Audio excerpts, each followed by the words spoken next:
fiery horse with the speed of light, a cloud of dust, and a hearty hi-yo silver, the Lone Ranger.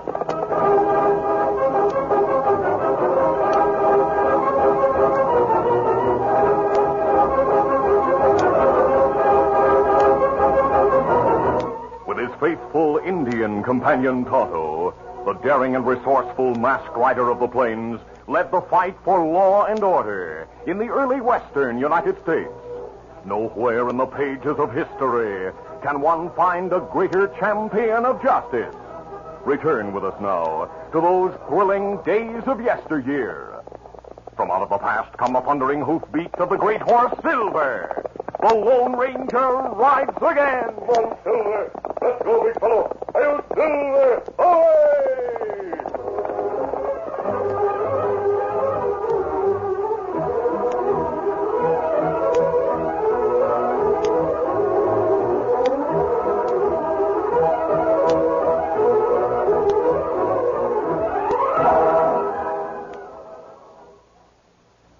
Cause champions are made, not born. Yes, sir. Get on your way. Get on your way. Get on your way with Wheaties. The road to success doesn't seem so rocky, does it, knowing that champions are made, not born? Take the life story of Bob Lemon, ace pitcher for the Cleveland Indians. Bob played infield at Wilson High. That's where he got his batting eye. He worked instead of merely wishing. To be a champ was Bob's ambition. So he chose Wheaties for top condition. A pitcher now, Bob's made his mark. He still relies on Wheaties' spark. Bob Lemon, a Wheaties regular now for 19 years. A long time to be storing up whole wheat power. There's a whole kernel of wheat in every Wheaties flake. Burn it in, Bob. Keep 'em swinging. He's on his way, on his way. He's on his way, on his way. Get on your way with Wheaties. Cause champions are made, not born. Yes, sir. Get on your way. Get on your way. Get on your way with Wheaties. Breakfast of champions.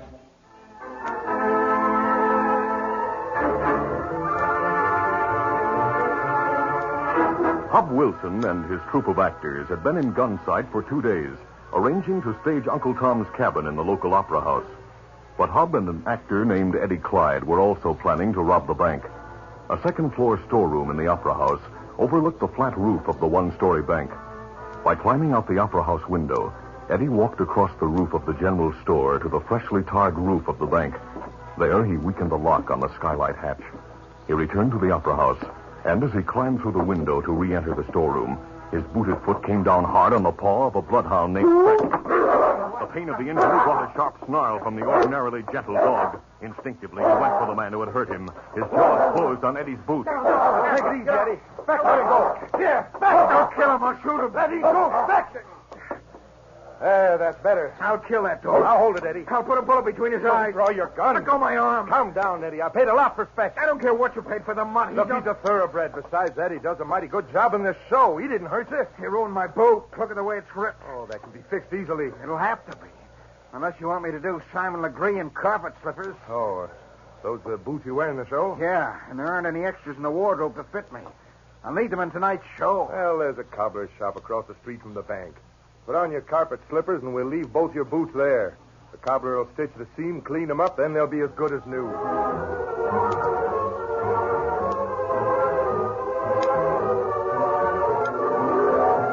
Meanwhile, the Lone Ranger had heard of bank robberies that had occurred in several western towns, while Hub Wilson's troupe of actors were appearing there. Suspecting that there might be a connection between Wilson and the crimes, the masked man followed the troupe to gunsight. He and Tonto made camp in the hills a short distance north of town. The Lone Ranger sat on a fallen log as he removed his boots.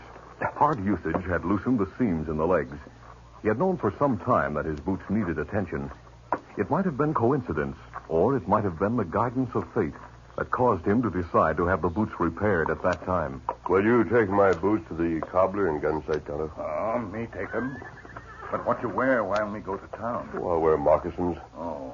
While you're in gunsight, try to learn as much as possible about Wilson and his troop. Me savvy. Easy, Scout, easy. Get 'em up, Scout. Joe Spruce, the cobbler in gunsight, worked and lived in a 2-story building across the street from the bank. As an ex-Confederate soldier who had fought from Manassas to Appomattox, Joe was not happy to see a troupe of Yankee actors in gunsight. His annoyance increased when he learned that they planned to present Uncle Tom's Cabin at the Opera House. Joe blamed Mrs. Stowe's play for much of the trouble that had befallen the South, and most especially for his own post-war misfortunes. His mood was dark when Tonto reached his shop. As the Indian entered, he noticed that Joe was working on a pair of fine boots, made almost exactly like those of the Lone Ranger. Joe looked up and asked, Well, Indian, what do you want? You fix boots? Well, let's see 'em. See 'em split, huh? Why, doggone it, they're just like the one I'm working on for that actor polecat. Did he send you here with him? Oh, me not no actor. These boots are friend. You fix them? Yeah, I'll fix 'em. Hey, are my boots ready? I told you 15 minutes ago they weren't ready. Well, I've got to have them for the show tonight. You'll have 'em by that time. Does it take all day to stitch a seam and polish a pair of boots? Oh, mister, I don't like actors. And I like Yankee actors even less. Now clear out of here, let me work in peace, or you'll never get your boots.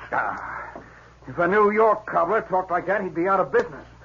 You're lucky to be in a part of the country where cobblers are so few and far between, the customers have to put up with insults. Him plenty mad. If he thinks so doggone much of New York, he should have stayed there. He's been here 3 times pestering me about his boots. Him in show at Opera House? Yeah. Name's Eddie Clyde. He plays the part of Simon Legree.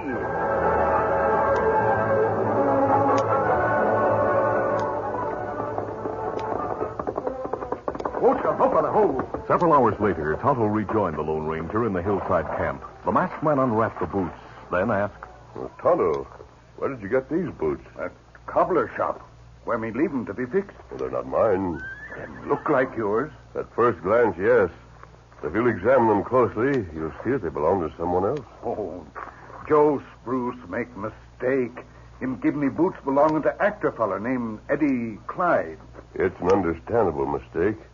The boots are similar to mine, and they're the same size. Well, me take 'em back to town. What matter? Look at the soles of these boots. What's that on bottom? Traces of tar. I'm not savvy how fella get tar on boots.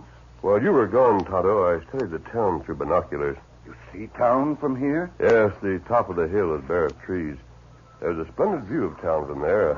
I'll show you. The masked man took his binoculars from his saddlebag, then led the way to the top of the hill. There he handed the glasses to Tonto and said, Now look through them, Tonto. You'll be able to see the main street of town. And tell me, what roof is blacker than the others? Roof of bank. Look plenty black. It's the only rooftop in town that isn't weathered. It looked like tar fresh enough to be sticky. The man who wore these boots must have been walking on the roof of the bank, and he couldn't have walked far after he left there. In fact, if he'd stepped in the street at all, there'd be dust on top of the tar. Kimasabi. Yes? In town, me notice window and second floor of Opera House.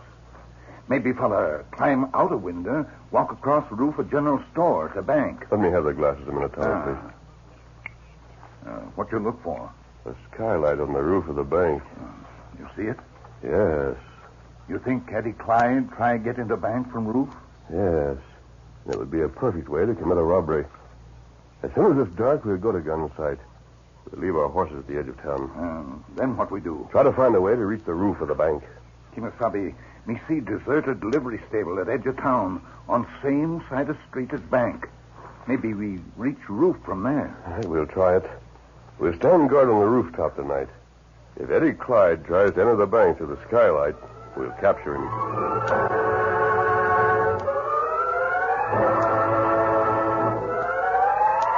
In town, Eddie Clyde was dressing for his role of Simon Legree. He was pulling on the Lone Ranger's boots when he noticed they were not his. Hub Wilson heard his partner mutter. Now what's eating you, Eddie? That cobbler gave me the wrong boots. What? These aren't mine.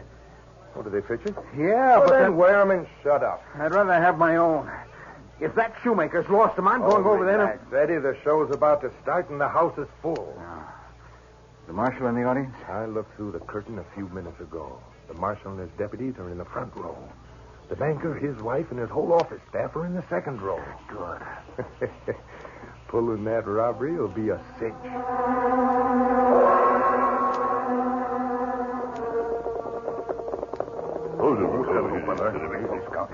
Meanwhile, the Lone Ranger and Tonto had reached the deserted livery stable at the edge of town. Leaving Scout and Silver at the side of the building, they went inside. There, skylight. Good. We'll go through it to the roof.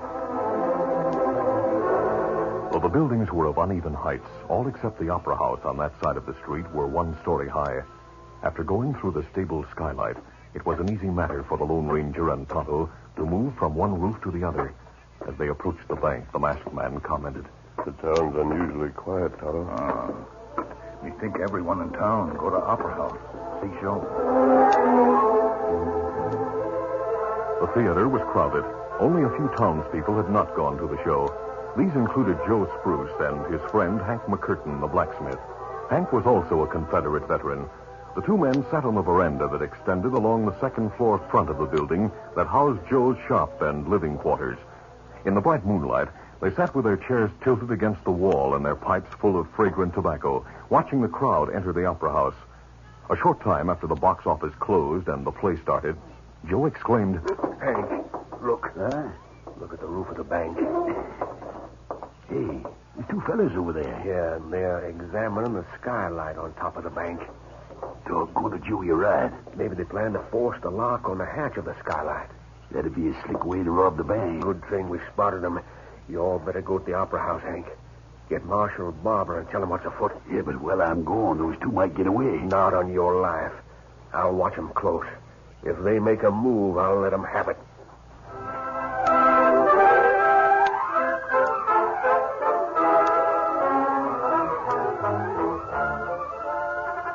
The curtain falls on the first act of our Lone Ranger adventure. Before the next exciting scenes, please permit us to pause for just a few moments.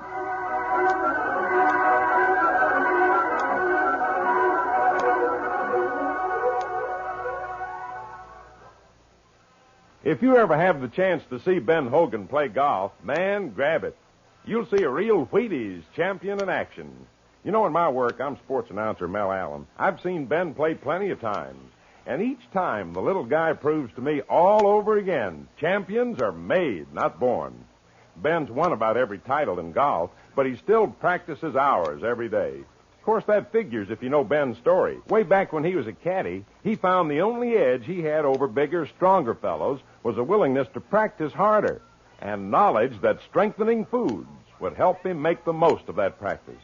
Ben Hogan chooses Wheaties. Been eating them for years and years. Ben sold on Wheaties for energy and nourishment. And here's where that energy comes from. There's a whole kernel of wheat in every Wheaties flake. Yes, whether you're big or small, remember Ben Hogan's Caddy to Champion formula. Champions are made, not born. Get on your way with Wheaties, breakfast of champions.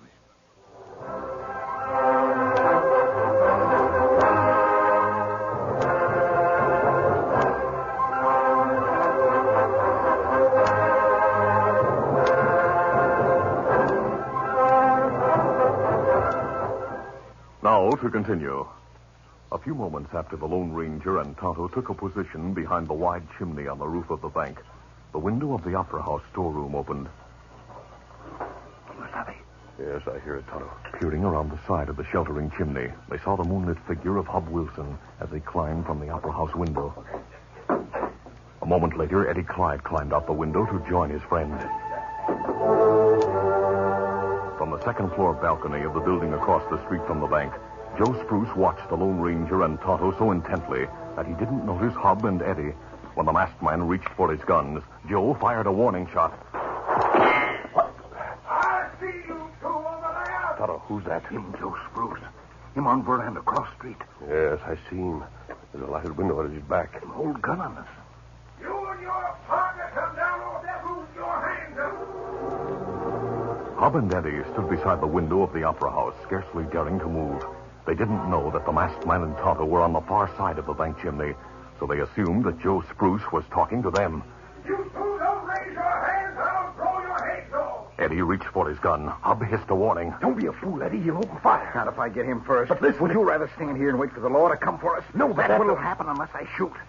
Get ready to go back through the window as soon as I fire.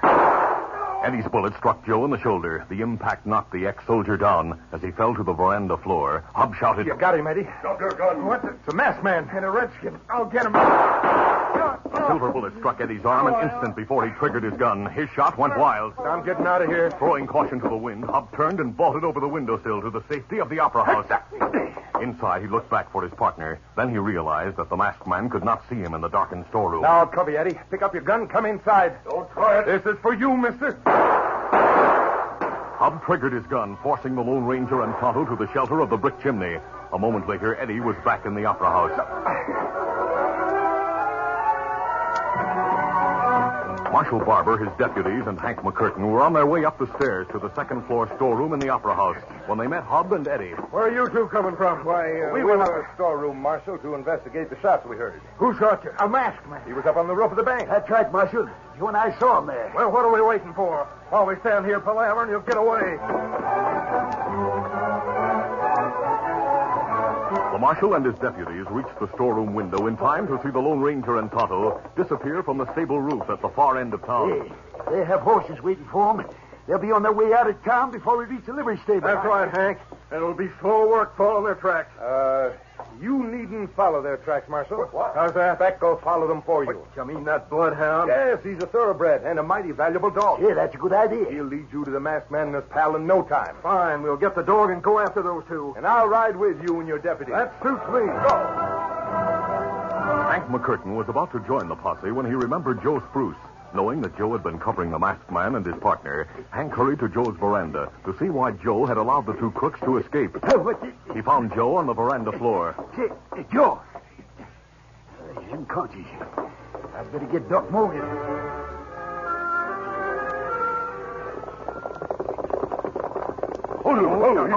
Meanwhile, the Lone Ranger and Tonto drew rein at the crest of a hill a short distance north of town. Tonto, we've got to go back to town. How we do that? Law think we shoot Joe Spruce. We know Eddie Clyde planned to rob the gunsight bank. I'll have to prove that he shot Joe Spruce. I might also be able to find out whether or not he and his pal robbed the banks in Medicine Bend and Mountain City. Well, that's plenty hard to prove. The stolen bonds and money will be proof enough if they have them. The serial numbers are on record. What's that? A dog. Riders come this way. Look across the valley, Tonto. They're marshal. Deputies, posse. And the Bloodhound's leading them. In moonlight, it looked like dogs follow our trail. We'll try to outrun them. Head for town. Come on, Silver. Get them up,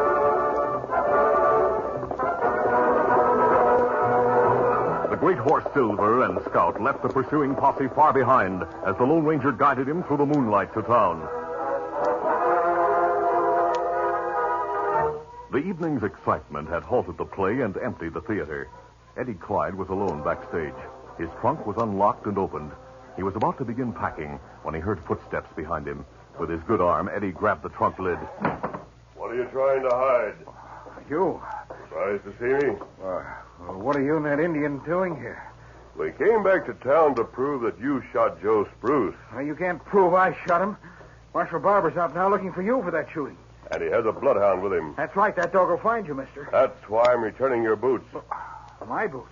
You're wearing mine. I'll take them. No. Reach for that gun and I'll break your arm. I'll give you your boots.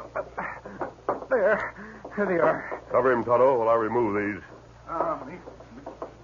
Trading boots won't save you, mister. I'll tell the marshal you forced me to exchange them with you. Hub Wilson will back my story. He's with the marshal now. He knows I got the wrong boots from that cobbler. You might be able to convince the marshal you're telling the truth, but you can't convince him I shot Joe Spruce. He's already convinced of that. Then I'll unconvince him.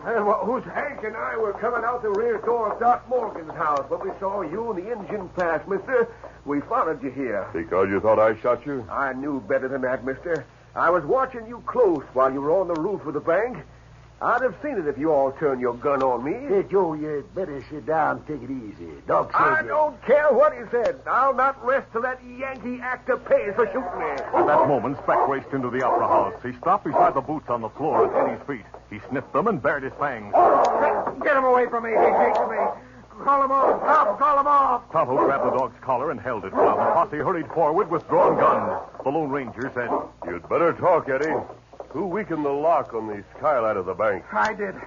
I admit it. I admit I shot Joe Spruce. Not easy to admit when Joe Spruce here to tell truth.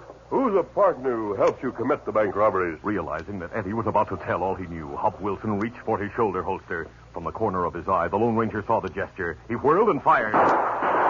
Hub's bullet struck Eddie Clyde a moment before Hub felt the impact of the masked man's bullet. Oh, that's enough, gunplay. I wasn't fast enough. His bullet hit Eddie Clyde. Boys, watch Hub Wilson. Pete, you go get Doc Morgan. And Slim, you take care of that door. All right, Marshal. Here's back. Come on. And that dirty double cross. Take it easy, Clyde, while I look at your wound. He was afraid I'd talk, and I'll talk plenty now. Shut up, Eddie. To save you after you shot me?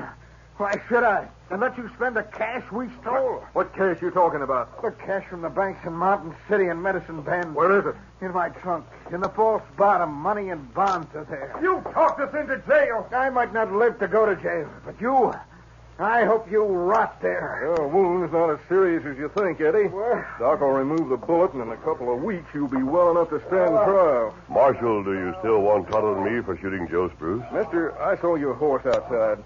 I've been thinking about him and your friend, Tonto. Yes? I'd like to see one of those bullets in your gun belt. Here you are, Marshal. Thanks. Joe, thanks for fixing my boot. Oh, I'm mighty sorry I made a mistake about the reason for you being on the roof of the bank. Forget it. I'm glad Eddie Clyde's bullet didn't kill you. Oh, the whole doggone Union Army couldn't kill me, mister. And I'll admit they were better shots than that polecat. What side of the fight were you on, mister? There were good men on both sides, Joe.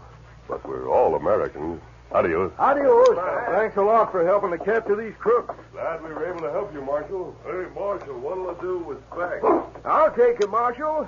The poor critter'll be without a home if Hub Wilson's going to jail. Wilson's going to jail, all right.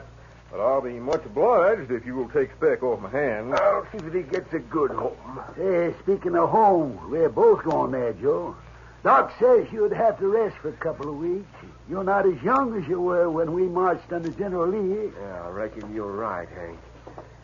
Well, you know, if all the Yankees were like that masked man, I wouldn't mind losing that fight so much. Well, now, he didn't say he was a Yankee, Joe. Well, he didn't say he was a Southerner either. He said he was an American, but this bullet he gave me says more than that. Eh? It means I was right. He's the Lone Ranger. I don't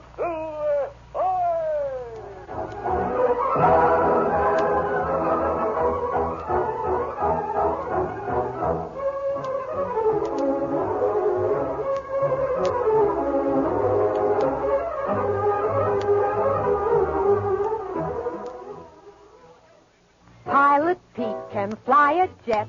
He's 12 years old and the fastest yet. He can loop the loop because he knows he's got go power from Cheerios. Yes, he's got go power. There he goes. He's feeling his Cheerios. Cheerios. Cheerios. Kids, every delicious spoonful of Cheerios and milk is real muscle-building food. Each spoonful contains vitamins, minerals, and proteins your body needs. Yes, the good things in a Cheerios breakfast do good things for your body. Help you have healthy nerves, good red blood, strong bones, and muscles. Cheerios, remember, is made from oats, yet needs no cooking. Eat Cheerios, the cereal shaped like little letter O's. Then you'll hear people say... He's feeling his Cheerios.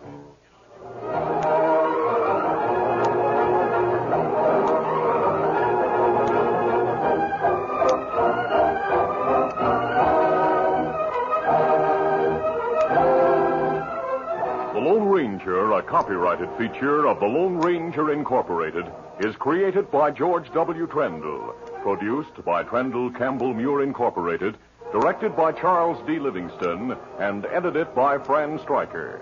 The part of the Lone Ranger is played by Brace Beamer. Your announcer, Fred Foy.